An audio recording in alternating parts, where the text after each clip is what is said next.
Крајот на летото беше искористен за најава на повеќе модели. Од нив се одвојува шестата генерација на Opel Astra. Движењето со нулта емисија на издувни гасови е императив кај премиум и луксузните марки, потек што се оправдува со големиот раст на продажбата на електричните возила. Од автомобилската индустрија ни пристигаат различни ставови и трендови, а на домашен терен го ставивме под лупа Citroen C3 Aircross. Добро дојдовте во Автомагазин.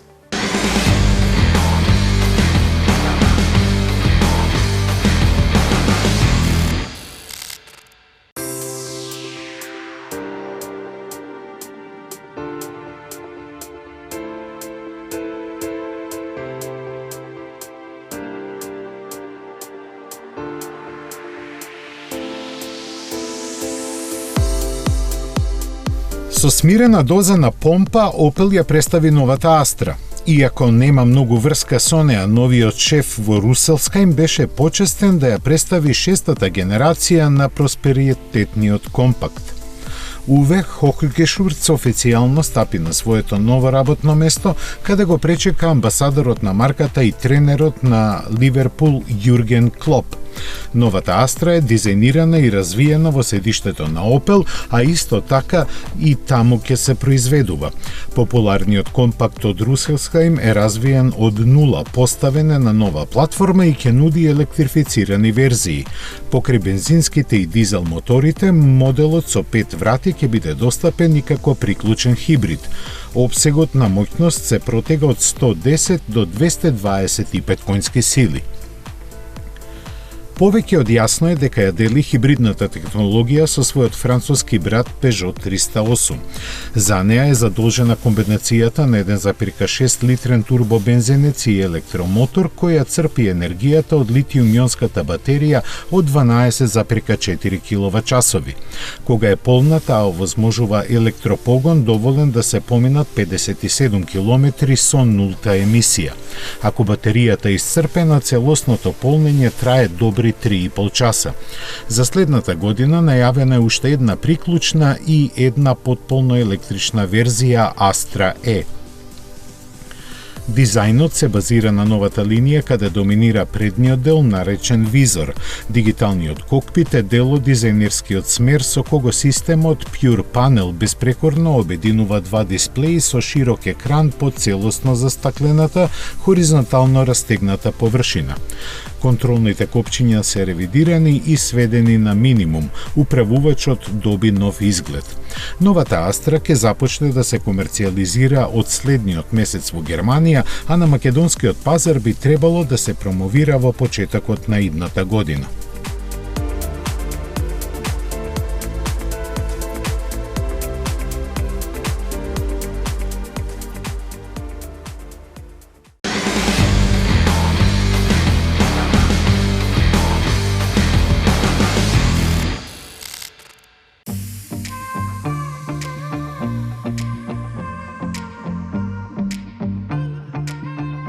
Jeep го прошири семејството на Grand Cherokee и со неговата верзија со пократко меѓуоскино растојание.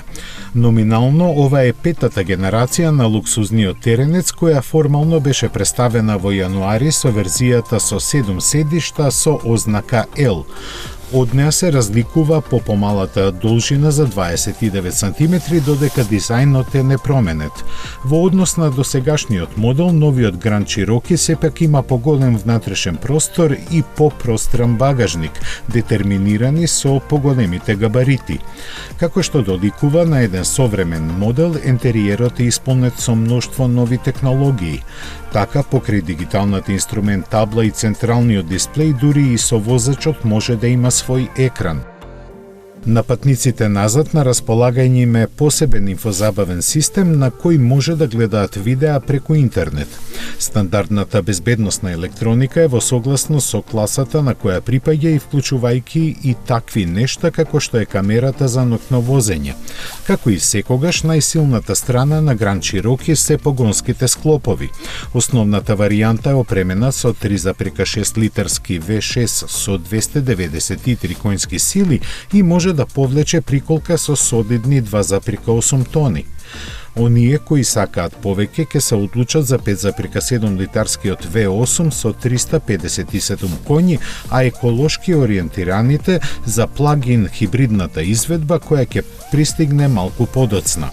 Незиниот дволитарски 4-цилиндричен агрегат со електрична асистенција испорачува комбинирани 375 коњски сили. Батеријата од 17 киловат-часа е способна да обезбеди поминување 40 километри само на струја. Grand Cherokee стандардно доаѓа со погон само на задните тркала, но во зависност од моторот и верзијата на располагање е со 3 различни 4x4 системи. Најмокниот од нив вклучува и воздушно ослонување, кое ќе ја крене каросеријата на 29 см на теренот по кој се вози. Испораките на новото издание на големиот поглавар ќе започнат пред крајот на годинава по цени кои ќе бидат нешто пониски од неговата продолжена верзија.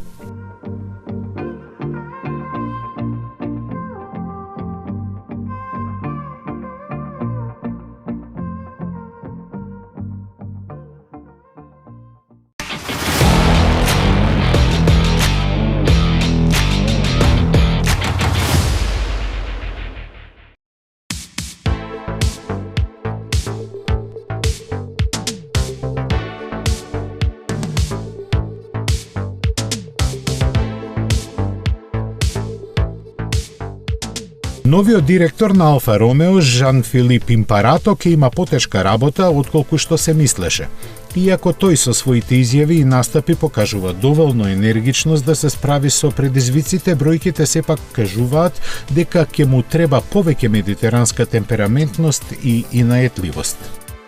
Дека е така покажа една кратка вест со која Алфа Ромео требаше да се пофали, но таа всушност илустрираше колку длабоко е заглавена компанијата. Се однесува на бисерот на италијанската техника Giulia GTA и нејзината полутркачка варијанта GTA M, за чии лимитирани 500 примероци требаа година и пол да се распродадат. Точно е дека овој модел направен во чест на истоимениот култен тркач од 1965 година не е за секого и дека со своите 175.000 евра едноставно е прескап. Но исто така е точно и дека други многу поскапи лимитирани модели направени од познати и непознати компании се распродаваат уште пред јавноста да дознае за нив.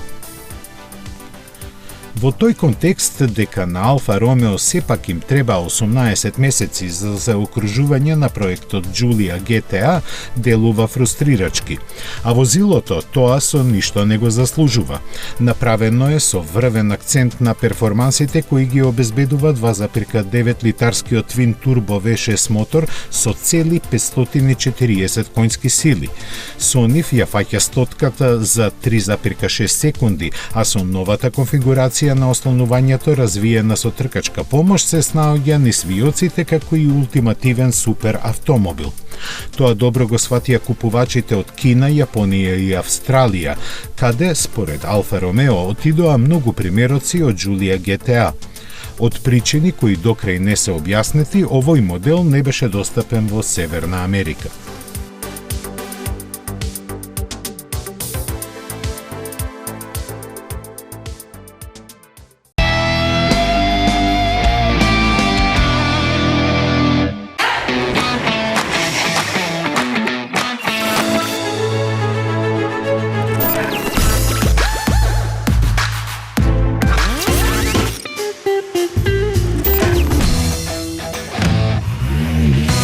Едноставно до нов автомобил со Шпарка се лизинг.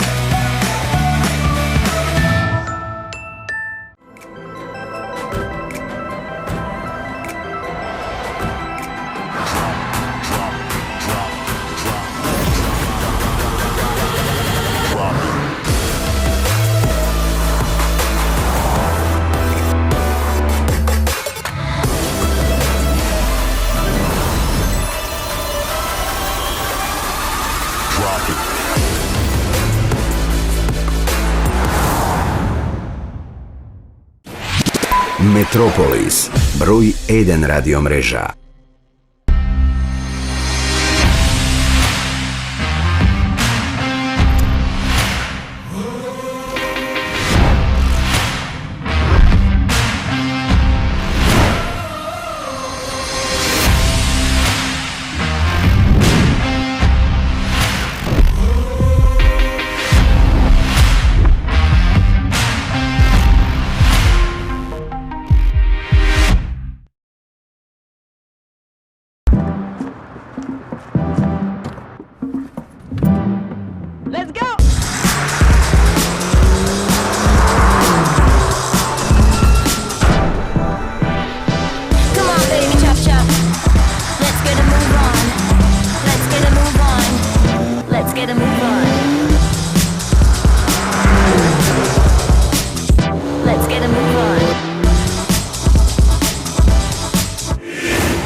Нов автомобил го сакам, но овој пат има правила. Нема храна во автомобилот. Само смеј крени нозе и ќе те ги отсечам. Нема гласна музика. Нема ни миленици. Нема шанси. Океј, може би од следната недела. Новиот Opel Crossland. Убавината и храброста одат заедно. This is Opel.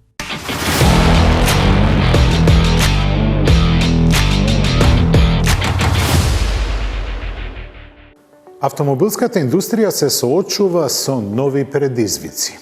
Поради кусокот од чипови, подигањето на цената на челикот, транспортот и уште низа фактори, присилно е смалено производството на возила. Тоа потикна верижна реакција на пазарот, каде доцнењата стануваат маратонски, се кратат квотите за испорака, цените растат. Новите предизвици бараат нови решенија, па индустријата се прегрупира за да го издржи ударот.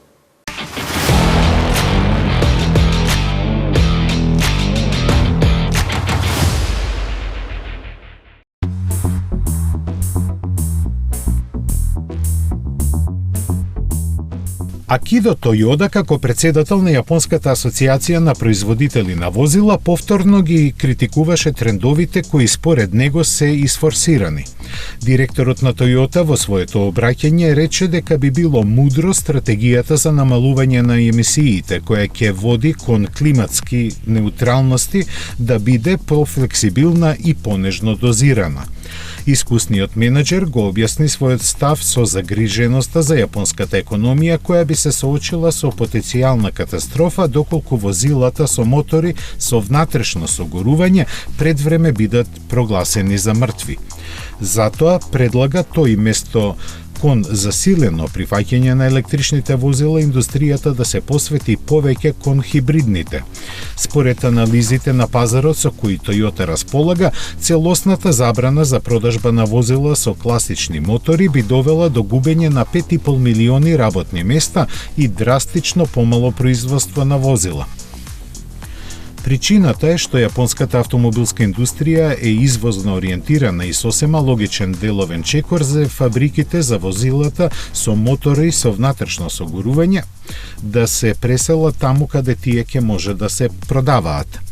Ова не е прв пат Toyota да истапува со вакви ставови. Пред некое време тој критикуваше еуфоријата околу електричните автомобили, предупредувајќи дека ако сите возила бидат такви, Јапонија во текот на летото би останала без струја.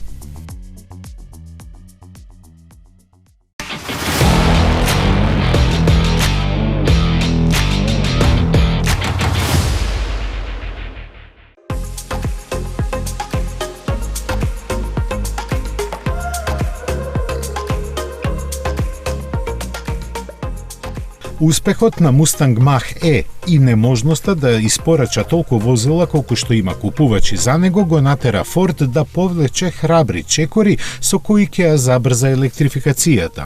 Тие се подкрепени со дури 11,4 милијарди долари инвестиции кои автомобилскиот гигант ги намени за производство на електрични возила и батерии.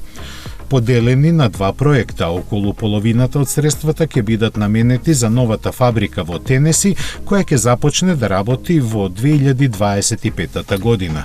Наречена е Blue Oval City и ќе се простира на површина од цели 15 квадратни километри. Во план се и две дополнителни фабрики во Кентаки за батерии кои ќе се произведуваат во соработка со корејскиот SK Innovation. Во овие нови капацитети Ford планира да вработи околу 11,000 луѓе.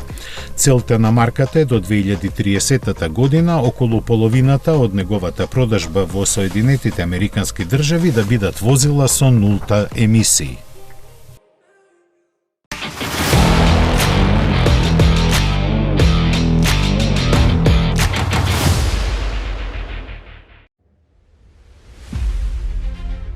На вонредно собрание акционерите на Daimler одлучија да ја поделат групата на два дела. Така во иднина за комерцијалните возила ќе биде задолжена новата компанија Daimler Trucks Holding AG, а за која се очекува пред крајот на годинава да биде котирана на берзата во Франкфурт. Она што ќе остане ќе биде обединето како Mercedes-Benz група, која официјално ќе започне да постои од 1 февруари идната година. Според раководството на Daimler, со овој историски потек се очекува да се ослободат сите потенцијали за справување со предизвиците што ги носи иднината. Двете компании ќе работат независно и ќе можат да ги насочат своите ресурси кон поефикасен развој на решенијата кои се специфични за категоријата возила што ја произведуваат. Со тоа електрификацијата побрзо ќе навлезе во патничката програма, додека пак на комерцијалните возила ќе може да им се посвети поголемо пазарно внимание. Идејата за раздвојување на бизнисите произлезе од анализата која покажа дека Daimler Truck со својот годишен промет од 40 милијарди евра ќе биде помеѓу 20 најголеми индустријски претпријатија во Германија и истовремено светски лидер во својата област. А како прогнозите велат дека во иднина побарувачката за тешки возила ќе расте, не беше тешко да се убедат акционерите во исправноста на одлуката. Како поддршка за новиот правец на работа, непосредно пред собранието на акционерите, Мерцедес го представи новиот автобус Tour Rider, наменет за американскиот пазар, на кој досега не продаваше автобуси под својот знак.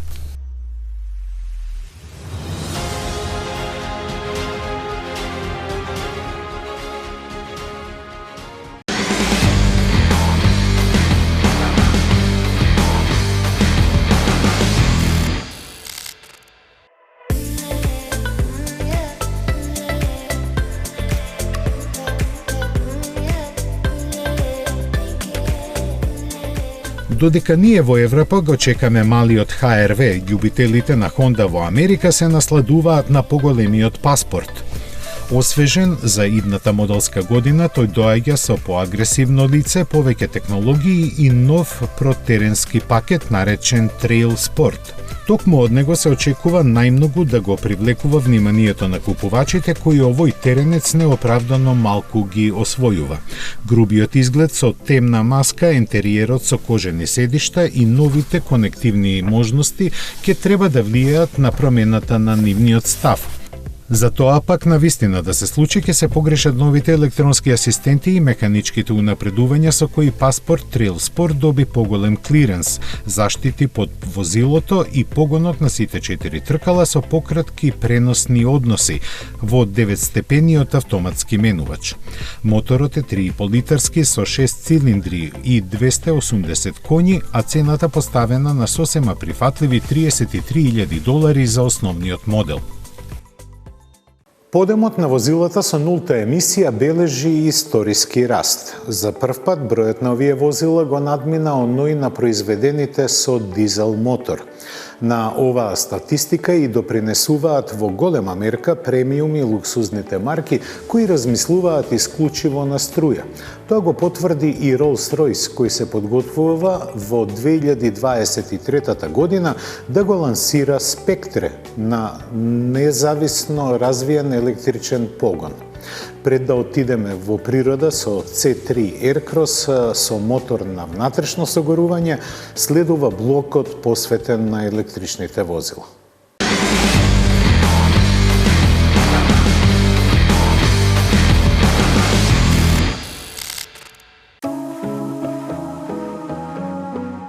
Јужнокорејската премиум марка Genesis забрзано ја развива својата гама во која секако има место и за електричен кросовер. Означен како GV60, тој е поставен на новата платформа на групата Hyundai и ќе ја дели механиката со Ioniq 5 и Kia EV6. Дизајнот му е во согласност со специфичното изразување на марката со акцент на меките линии и заоблените површини. Спуштениот заден дел му дава динамична елеганција и облик на купе, додека стилските решенија го сместуваат во некоја не така далечна иднина. Ке има варијанти со погон само на задните и на сите 4 тркала, напојувани со ист пакет батерии од 77 киловат-часа. Во зависност од изведбата, тие ќе обезбедуваат автономија помеѓу 370 и 450 километри во поддржаната технологија на полнење од 800 волти, користење на исклучително брзи полначи. Верзијата со еден електромотор ќе располага со 225 коњи, онаа со 2 313, додека перформансниот модел ќе може да се пофали со 430 коњски сили. Димензиите му се слични како и на останатите корејски браќа и должината од 4,5 метри и посебно меѓуоскиното растојание од цели 2,9 метри му обезбедуваат пространа внатрешност. Покрај комфорот и луксузот својствени за марката, овој кросовер ќе биде опремен и со најновите технолошки решенија. Меѓу се друго ќе има и камери место ретровизори, а посебно интересно решение е менувачот изведен од сферичен облик. Genesis не се изјасни кога би започнала продажбата на овој модел и колку ќе треба да се плати за него.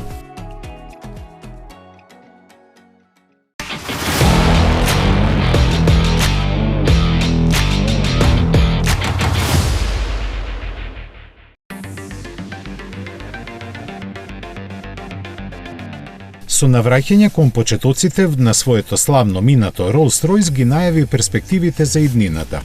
Основана на почетокот на минатиот век со намера да ги произведува најдобрите автомобили во светот, оваа марка го докажа тоа со легендарната победа на моделот Silver Ghost на трката Лондон-Единбург пред 110 години.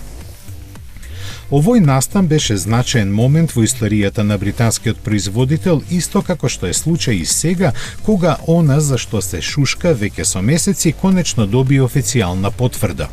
Rolls-Royce реши да ги запре гласините и му објави на светот дека навистина го подготвува својот прв електричен модел.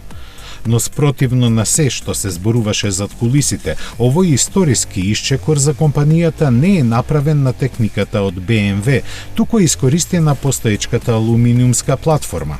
Со тоа Rolls-Royce откри една тајна, дека уште при нејзиното проектирање за Phantom таа била подготвена за електрична конверзија. Новиот модел ќе се вика Spectre и ќе се појави пред крајот на 2023 година, а пред тоа прототипите ќе направат барем 2,5 милиони километри во сите можни услови. Деталите за неговите спецификации за сега остануваат тајна.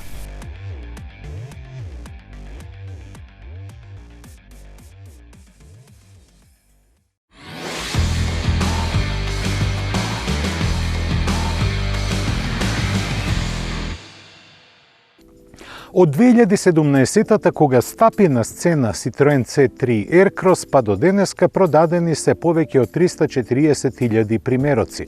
Тоа е добар резултат, но Citroen сака повеќе. Затоа актуелниот модел го прати во салон за убавина. И што направи? Гледате дека предниот дел е сега порастегнат, светлата се помали и сите светлосни групи се блиски до изгледот на најновите остварувања на двојниот шеврон. Секако дека и хромираните делови делуваат како штит на предницата. Но што се случува на другите страни?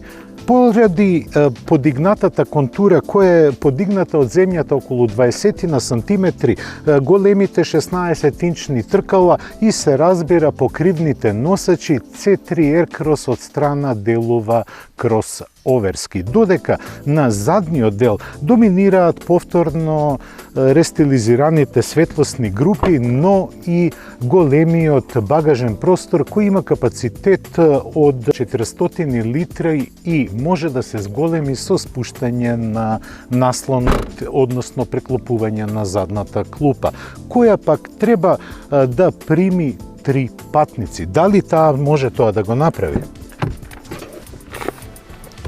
Ова е возило со вкупна должина од 4,16 метри, но зачудува колку многу простор има на задната клупа. Возачкото седиште е наместено во мојата позиција, која мене ми одговара, и гледате дека има доволно простор и за главите и за колениците. Па и на пократки растојанија тројца патници на задната клупа би можеле без поголеми проблеми да се снајдат со седењето позади. Но да видиме какво е возачкото место, работното место на возачот. А внатрешноста на C3 продолжува да плени и на предните седишта. Тие имаат форма на фотелја и удобност на фотелја. Многу битно за Citroen е да се напомене дека тапацирот, овој што го гледате тука, насекаде, е дебел 1,5 сантиметар, па тоа е еден од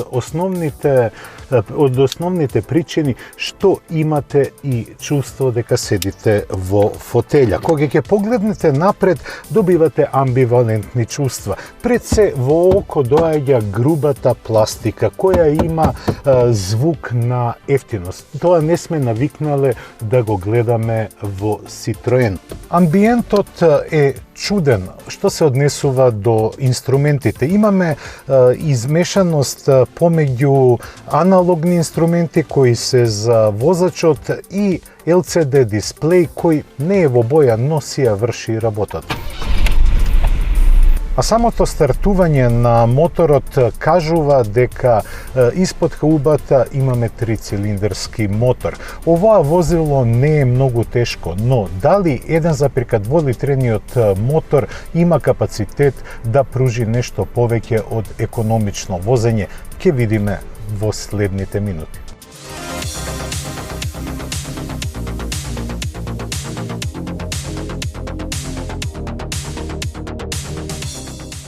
C3 Aircross не е скроен за спортско и офанзивно возење, туку за уживање.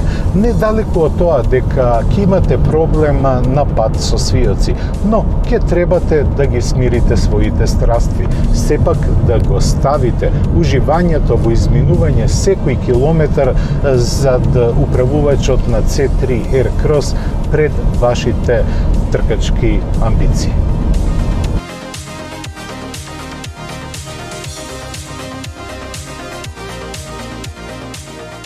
Сосема сум задоволен на манирите кои ги дава C3 Aircross на пат со свиоци. Особено затоа што ако сакате динамично возење, тогаш немате што да барате во класата на градски крос овери.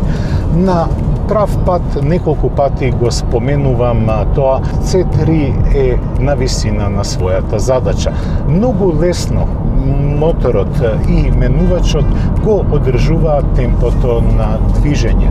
За пофалба е извонредната еластичност која е овозможена со нивното работење. А тоа е дека не морате многу често да работите со менувачот. Дури и за меѓузабрзување сосема е задоволнително однесувањето кога се вози на отворен пат. Едноставно, мекото потпирање ви дава алузија дека сте на летечки килим, додека удобниот амбиент на интериерот, особено предните седишта, ве прават да се чувствувате извонредно. Цело време слушате како во позадина се јавуваат системите за асистенција на возачот. Се разбира дека тие може да бидат и исклучени, но која е поентата да ги имате во автомобилот доколку не ги користите? А во текот на 450 километри колку што поминав со C3 Aircross, а добар дел од таа километража ја направив и во град, забележав просечна потрошувачка од само 5,9 литри.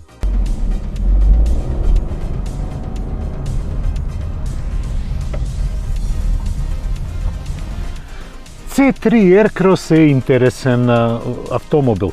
Зависи како го посматрате. Ако го гледате како кросовер, тогаш тој не е за терен. Но, ако го гледате како градски автомобил, компактен семеен автомобил, тогаш е вреден не само за размислување, туку и за купување.